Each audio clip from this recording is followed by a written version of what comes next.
皆さんこんにちは。マイナーな愛車マエストロチャンネルです。本日は NCP13 型、そう初代 WITZ RS ターボパワードバイ TRD について発売当時のパンフレットの内容に沿ってこのマイナーな愛車を詳しく紹介していきたいと思います。まずは初代 WITZ の紹介から。初代 WITZ 海外名ヤリスは1999年に発売されたそれまでの国産コンパクトカーのベンチマークを世界標準に、いや標準以上に引き上げた A セグメントと呼ばれるクラスにおけるトヨタの世界戦略車です。1997年の東京モーターショーでファンタイムっていう名でコンセプトモデルが発表されました。ギリシア人デザイナーのソティス・コボス氏による革新的なデザインとそれまでの国産コンパクトカーにはなかった作り込みの良さが評価されて、1999年の日本カーオブザイヤーとともに欧州カーオブザイヤーも受賞。それまで国内販売台数1位だったカローラをも上回る販売台数となり、国内外ともに素晴らしい評価を得ました。まさに世界の小型車の標準を変えたと言っても過言ではないデビューでした。当初は70馬力の 1SZFE 型 1000cc エンジン搭載モデルのみの発表でしたが、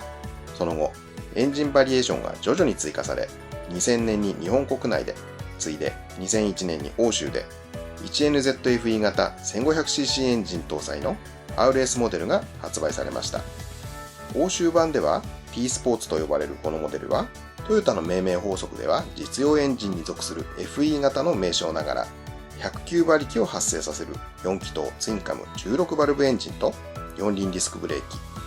キ、リアスタビライザーが追加されたスポーティーサスペンション、そして RS 専用のエクステリアパーツを装備して世界中の車好き、とりわけホットハッチ好きにアピールしました。が、いくら1トンを切っている軽量な車体とはいえ、109馬力程度ではより刺激的な速さを求めるマニアックな輩には物足りないのではと、トヨタ自動車の開発陣の中でもそんな物足りさがあったのでしょう。欧州でのヤリス T スポーツの発売と時を同じくして、より強力なモデルが発表されます。それが、弾丸マシーン。弾丸のようなその走りは操る者の心を瞬く間に解き放つ。ハイウェイで一思いに加速し、弾丸のように突き進む。誰もが予想し得なかった走りで魅了する。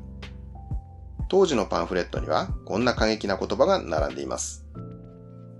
国内外でそのコンセプトとクオリティに高い評価を獲得してきたWITZ。その走りをよりスポーティーな方向へとチューンアップすることで、真のコンパクトスポーツを世に送り出したいと考えた一部の開発者たちは、ターボチャージャーという飛び道具をこの決して広くはないエンジンルームにインストールしたのでした。プロトタイプが公になったのは2001年の10月。構想から約2年の時を経て、ドイツ北部の都市エッセン。ここで行われたエッセンモーターショーにてその存在が発表されました。パワーユニット。パワードバイ TRD。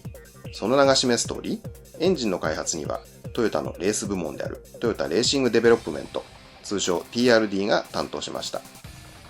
ベースとなったWITZの RS グレードに搭載される 1NZFE 型エンジンの圧縮比などはそのままに、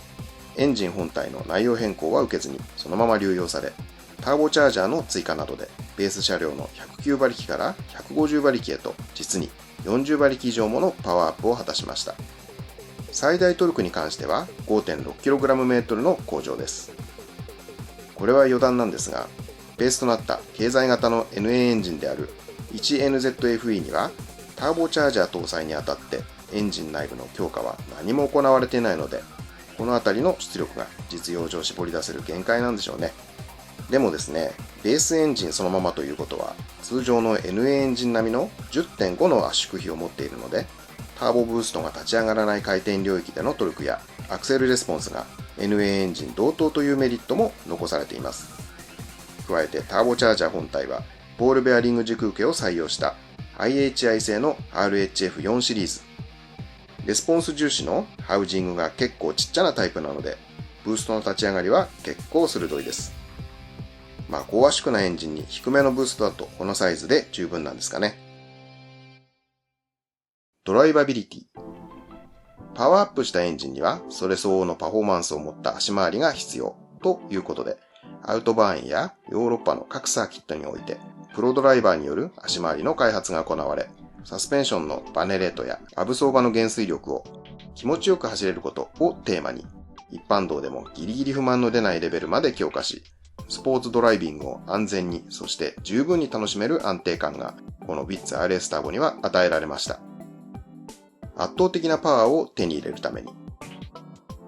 さて、ここからは、私、マエストロの個人的うんちくを交えて、この Vitz RS ターボを深掘りしていきたいと思います。ベースエンジンである 1500cc1NZFE エンジンの出力をリッターあたり100馬力まで引き上げるために使用されたターボチャージャーは、内製タービンの採用が多い、トヨタとしては珍しい IHI 製の車外タービン、ボールベアリング軸受けを採用した RHF4 シリーズ。先ほども触れましたが、レスポンス重視のハウジングが結構ちっちゃなタイプなので、高回転時のパフォーマンスはあまり期待できないシルエットです。まあ実際、エンジン本体が強化されていないポン付けターボには必要にして十分な容量だと思います。そして、ターボといえばインタークーラー。ターボチャージャーによって下級された圧縮空気を冷やして空気密度を高めるために搭載された専用インタークーラー。吸気のパイプレイアウトが最短になるようにエンジン上部に設置されていますが、ベース車両のエンジンフードに通風のための穴を開ける代わりに専用のダクトでフロントグリルから外気を導入して冷却しています。フューエルマネジメントについて。ターボチャージャーによって出力を向上させるということは、ターボチャージャーで加圧された空気にそれ相応の燃料を送り込まなければなりません。ターボによって必要になった燃料をエンジンにガバガバ送り込むために、この車両ではまず燃料タンクからガソリンを送り出すための燃料ポンプを高容量のものに交換しました。そして次に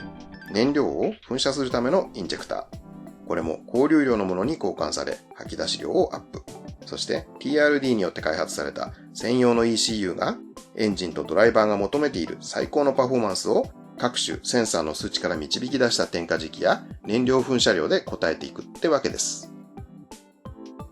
冷却について。ターボチャージャーによって大幅にパワーアップされたエンジンは今までにない熱を発生します。そこでこの Vitz RS ターボには数々の対策が施されています。まずは水冷式のオイルクーラー。兄弟エンジンのいとこぐらい離れてますかね。セリカなどに搭載された 2ZZG エンジンから持ってきました。空冷式のオイルクーラーと違って冷却水温に追従するシステムですので、オーバークールを防止し、冷感時のオイルウォーマー的な役割も併せ持つため、寒冷地での走行にも一定の配慮をしたトヨタらしい設計となっています。そして冷却といえばラジエーター。ターボチャージャーによって出力を大幅にアップさせたエンジンが発生した大量の熱を効率よく放出するために、横幅がベース車両よりも20センチ近く広い D4D 搭載ディーゼル車用のラジエーターを流用しました。駆動系及びその他の変更点。駆動系に関しては、増大したパワーとトルクを確実に路面に伝えるために、ベース車両より圧着力が強い 1ZZFE エンジン用のクラッチカバーに変更されています。その他の細かい変更点に関しては、ターボチャージャーをインストールするために邪魔になったので取り回しを変えたシフトケーブルや、ターボチャージャー本体へのオイルや冷却水のデリバリーのための配管などが追加されています。あとですね、シフトレバーも変更されているので、クイックシフトになってるんじゃないかなんていう話もありますが、これについてはあんまり変わらないような気がします。TRD チューニングプランについて。この Vitz RS ターボ、実はコンプリートカーとしての新車販売の他に TRD によって研修を受けた専門のメカニックが常駐する TRD ファクトリー店と呼ばれる一部ディーラーでのみ実施されたオーナー持ち込みによるチューニングプランがありました。こちらの TRD チューニングプランとは、標準の Vitz RS にお乗りのオーナーさんがご自身の愛車を先ほどの TRD ファクトリー店へ持ち込み、依頼すれば当時確か60万円前後のプライスで Vitz RS ターボに生まれ変わらせることができました。こちらのチューニングプラン、興味深い点は、この NCP13 型 Vitz と同時期に販売されていた IST や BB といった兄弟車種の 1500cc エンジン、すなわち 1NZ エンジン搭載車なら、前期型、後期型問わず、オートマチック車でもこの TRD ターボチューニングプランのサービスを受けることができました。つまり、ディーラーで WITZ-RS ターボのコンプリートカーと同じ部品を使って、同じ 1NZ エンジン搭載車のチューニングを行っていたっていうわけですね。インタークーラー付きのターボチャージャーの装着。60万円ならかなり破格のプライスだったと思いますよ。これだけリーズナブルだったにもかかわらず、認知度が低いかなりのマニア向けプランでした。さて、ここまで前編として、デビュー時の 1000cc70 馬力から2倍以上の出力を発生させることになったWITZ-RS ターボの生い立ちを当時のパンフレットに沿って紹介してきました。次回の後編では私マエストロがもはや希少車の仲間入りを果たしたこのWITZ-RS ターボをまだまだこの先も大事に維持していく上で、これまで得たこの車の弱点とトラブルにつながる事例を当時の取扱説明書の内容に沿いながら実体験とネット上で得た怪しい知識をもとにうんちくを傾けてみたいと思います。ここまで前編のご視聴ありがとうございました。次回もダラダラ垂れ流していきますのでよろしくどうぞ。